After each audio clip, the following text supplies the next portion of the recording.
هل بتحس أوقات إنك بعيد عن نفسك؟ بعيد عن نفسي.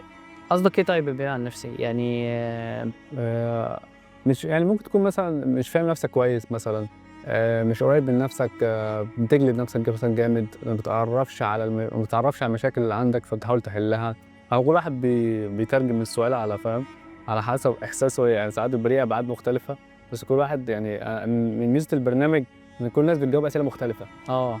ما فيش بُص لو يعني كويس أنت نوّرت دماغي في حاجة. فعلًا الواحد ساعات أكتر وقت باحس فيه إن أنا فعلًا بعيد عن نفسي، هو لمّا أكتشف حاجة هي كانت موجودة طول الوقت في دماغي، بس أنت أول مرّة تاخد بالك إن دي موجودة فعلًا. ده أنا كده فعلًا. يعني لمّا كنت لسه باقول لك من شوية الواحد كان فاكر إن هو بيتعامل كويس وعارف هو بيتعامل إزاي وكده، بس مثلًا لمّا اتجوّزت ولمّا ارتبطت اكتشفت إن مراتي كانت مرايتي في حاجات، إيه ده أنا إزاي باتعامل بالشكل ده، أو إيه ده أنا إزاي عصبي كده، أو إيه ده أنا إزاي ممكن أكون aggressive في بعض الحاجات كده.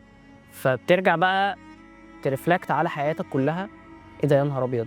يعني إيه ده أنا في ناس كتير أوي استحملتني في حياتي، إيه ده أنا في ناس كتير أوي محتاج أعتذر لها على طريقتي كل اللي فاتت دي، إن أنا كنت فاكر نفسي تمام وأنا مش تمام.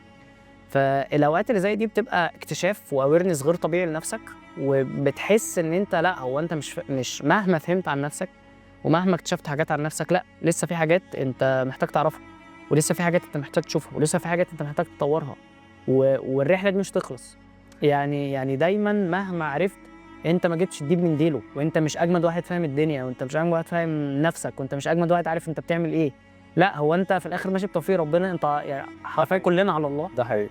أنت ماشي بتوفيق ربنا، وعارف حبّة حاجات عن نَفْسك، الحمد لله اللي إحنا عارفينها والحمد لله إحنا ماشيين بيها. بس لأ، أنت في رحلة مستمرة، ودايمًا خلّيك متواضع إن أنت لسه مش عارف كل حاجة عن نَفْسك، إن أنت لسه مش أشطر حد في كل حاجة، أنت لسه في حاجات كتير أوي ممكن تتعلّمها، في حاجات كتيرة ممكن تعرفها.